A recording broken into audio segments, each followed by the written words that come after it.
Ready to move on to question number 2. Some of it has been answered already. It's what are the COVID-19 and post-COVID-19 measures you are taking at the hotels? And maybe it would be more relevant here to hear from the open hotels. So maybe Madeleine, if you would like to add to what you've said before about the measures at the 4 hotels that you have open. Yes, so most of the measures, were sought hotel by hotel because each hotel is different from the others. And we had different difficulties in regard to the internal staff and to the welcoming of the guests. So most of our plan has been created under these lines. And we have, of course, added lately the last rules in regard to the welcoming in restaurants. During the closing of the properties, we have, did many works in the hotels in order to be able to welcome the clients. And we have naturally respected, the general official rules, tout simplement. In the chance we have in our properties, as Nathaniel said, is that we have space. We have space to be able, to follow these rules, and as we will not be fully booked because as for example we keep 1 day off in between the check-in and the check-out of the client in respect of the measures. We are not full actually. When we will be, when the occupancy will be better, we will have to adapt and to act differently. What we have did also is that we are opening floor by floor. We didn't open, even if all the properties open to sell, we have open floor by floor. And as I told you, we are managing the planning each week, depending on the activity. Our wish is to be to open progressively, as I told you, and to be part of the starting back. This is our main politic, and we are completely able and ready. As soon as they have said that everybody has to have a mask in places where you are more than 10 people in a closed place, those situations are possible. Also, what we have seen with our clients is that they do not ask any question about it, to be honest.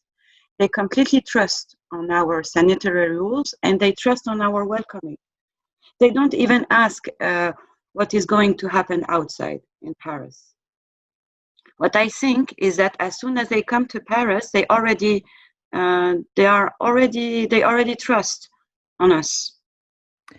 Yes, it's true that trust has been one of the words that we've heard lately, and with all our speakers, it's very important. How do you see the guest experience impacted by these measures? Well, at the beginning, the guest experience was on the time we could provide the service. For example, for the breakfast, because we in small property like ours, we are very close to our clients, and this is not really possible at the moment because we have to respect. So we stay close, but we as soon as we are in front of the client and there is a glass in between you and him, when you provide the breakfast, you have to stay outside. All this type of details complicate a little bit, the quality of experience. But in the same time, we are all in the same boat. So I think that the clients are completely understanding in regard to these rules. For the other parts, there is not real changes, because as I told you, there are only few rooms booked. So you cannot really see the difference. I understand. You're waiting for a bigger occupancy to realize how these changes will impact the experience. Yes, and we know we will have to adapt, and I think that the official rules will change because it will not be possible to continue, to maintain this type of rules in our type of business. Yes, it will be very interesting to follow on that. Yes. Yeah. Thank you, Madeleine. Back to you, Nathaniel, as you are open as well. Maybe you can tell us more about the guest experience and obviously maybe something about what happens outside of the property, how you're handling that for the guests that stay at the hotel. So, I mean, it's been incredibly surprising. I mean, it went very well. I think when a guest take the decision to come to Paris, should it be for business or leisure? So he's already minded ready to, I mean, to be out, to see people and to encounter people and other guests and staff of the hotel. As I was saying a little bit before, we have a very strict protocol about safety and measures. I mean, we, for example, to give an example, we have like now a new, that's why it's the cleaning process of one room is a little bit longer now. So that's why, and of course we try to maximize the room inventory and room allocation. So we tend to be quite generous with upgrades and guest allocations. What we do, I mean, for example, now we use a Vapodil machine. So which is a machine, for example, that sends steam vape at 120 degrees. So basically it disinfects every aspect of the room, plus the traditional ozone machine, which disinfect the air. And the whole protocol, the housekeeping protocol is really deep in terms of every aspect of the room that a guest can touch physically, a doorknob, the coffee machine, everything is completely disinfected. So it's been taken very well by the guests. We explain, they adapt, they are very comprehensive. Of course, there is also the whole way of walking for the staff in the back offices, but also for the guests in front of the guests. But we have, for example, the valet in front of the hotel is wearing a mask and facial protection. We have a box at the entrance of the hotel, which is at disposal for the guests, with all the equipment. We had now the hydro solution made for Michel Rabier Hospitality. And honestly, it's been surprising. And I think we have a lot of thoughts before coming into the hotel and experiencing what it's like to stay in a hotel during the COVID crisis. Honestly, when we opened on May 5th, we were all a little bit reluctant of, okay, how is it going to happen? What is going to be the guest reaction? But we were very surprised. So we had like a week to adapt before the official deconfinement. And we had guests that needed to be in Paris. They had to come physically to open businesses, and especially financial institutions on May 11th. So of course we respect all the social distancing and protocols. Also at La Réserve, and most of you know, we have a lot of rooms, as Madeleine was saying. We have in between the library, the cigar room, the patio. So it's quite large for a small property. So people are not really on one to another. So we see guests like having their coffees, and we open the honesty bar is open in the library lounge. So people come and take a coffee or just a simple breakfast in the library lounge without interacting with another guest or with the staff. And so that's quite reassuring. We ordered back our car, which is at disposal from 7 to 9 p.m. to bring guests outside the restaurant now that the terraces are open. It used to be until 1 a.m., but we reduced it for now. And we see a change in the trend. So we used to work better because we are not much of a corporate hotel. So we were working better during the end of the week, so Thursday, Friday, and Saturdays. And now we're seeing a change and a completely switch, because now we are busier on Monday, Tuesday, and Wednesday, and Thursday, and then it's getting a little slower on the weekends. But what we're seeing is that people who want to come to Paris is mostly for business or see families. So we have a couple of guests that come, especially now since Monday that the 100 kilometers ban is lifted. And on the weekends, they tend to be out. And as Catherine was saying a little bit earlier, they want to be in Brittany, they want to be on the countryside, and they don't want to be totally in a city. So of course, we are now waiting for the government to give official notice on the borders to reopen. And that will also define the sanitary measures and the protocol that will remain in place. Because what we're seeing is that the good signs of the deconfinement and then the infection rate are pretty low. So this also gives hope, and it will help travelers to get into France, because the news from France will be good on the infection rate. So if this goes lower and lower by the day, then people will be more confident to come back to Paris and France in general. Thank you, Nathaniel. I'm asking our other speakers if they would like to add anything here, how they are preparing their properties for when they will open in terms of measures. Maybe Catherine, the hotel is under renovations, you're doing works. Are you adding anything specific, COVID specific? Yes, as my colleague, we all are working very hard at the hotel to define the best, practice to assure the safety and security of our guests when they come back, and the staff, of course. So we might make some big investment with like a portal to disinfect the luggage and carpets to disinfect the people when they walk on it. So it's quite heavy as an investment, but we think this situation, we are in the perspective, maybe this situation can last. We hope not, but just in case, we want to be really ready. We are with 300% ready to assure the security of our guests and staff. So we might have heavy investment and make sure. And for the rest, of course, we will respect all the measure the government asks to ensure the security. Yeah, but and what is also good at the Bristol is it's a very spacious place. We can open all the windows. We used to put some fresh air all the time in the hotel quite regularly, but that's the big advantage of the hotel is that everything can be open, and the lobby is quite large.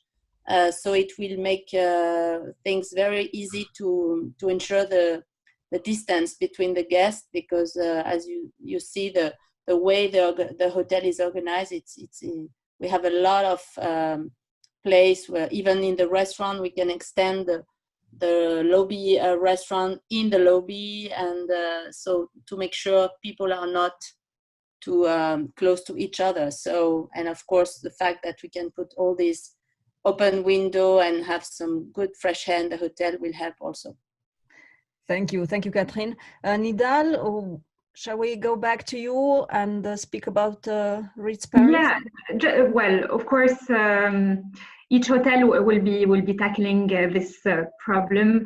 For us, what I just need to add is that during the lockdown, we already started the training of all of our staff.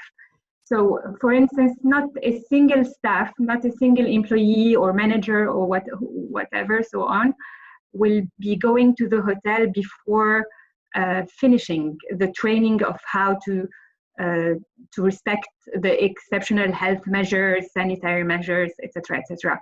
And since the beginning of the year, we created a special COVID committee working group responsible, and there are many referents in each service of the hotel. Will be here to really remind everyone, whether the employees, and in a very delicate way to approach the guests to make them feel responsible and comfortable at the same time. We need to mention, I don't know whether it will be applied in all hotels, we need to mention that the clients, the guests, will not have to wear any mask in the hotel except in the restaurants. So this is really an obligation for the restaurants to be wearing masks. However, of course, all the employees will be wearing masks for sure. And signage will be discreetly in the public spaces will be mentioned in a very discreet manner, of course. So, you know, the regular prevention measures will be here in a very discreet manner. Thank you, Nidal. Thank you. Isabelle, at Lutetia, what we've heard from other regions of the world, people are introducing more technology for restaurants, for check-in. They're also changing the ways they do breakfast with more a la carte, taking reservations for breakfast. Are you planning something in any of those lines at Lutetia or in general other things? Yes, definitely we are. Just to add on the measures that have been taken by all the hotels. I think that of course each hotel is working as a individual property or together with a group on some very specific measures to reinforce the hygiene and sanitary measures in the hotel. But we are not alone, and that's the beauty of our industry, I believe. Whether you take leading hotels of the world, whether you take Forbes Travel, all the hotels have received Forbes benchmark measures to apply in the hotel. Our leading hotel of the world have also distributed to all members the measures to take and to apply. So between leading hotel of the world, between Forbes, between the French government regulations and our internal hygiene committee, I definitely believe that we are reassuring our guests that all the measures are taken in our hotels. And yes, we are working with our internal committee on some new ways. Buffet breakfast is definitely no longer going to be served. We are working on a la carte menus. We are working also on a different way of serving breakfast, such as the high tea, like having a set for 3 or 4 persons at one table to share as a family, and no longer the buffet breakfast. We are also working on how we will display our menus, whether we will use a QR code that will be easy for the people that are a little bit high-tech minded to use, or also for the people that do not want to use technology, just to have some very nice boards on the walls to display our menus for the guests to read, like you can do in a very authentic French bistro, the whole good times, which are also lovely for some of our guests. Okay, thank you, Isabelle. Martin, do you have anything to add for Park Hyatt in Paris? Yes, definitely. Like Isabelle mentioned, each hotel, of course, is working with internal process, but at Hyatt, they have decided to launch something global.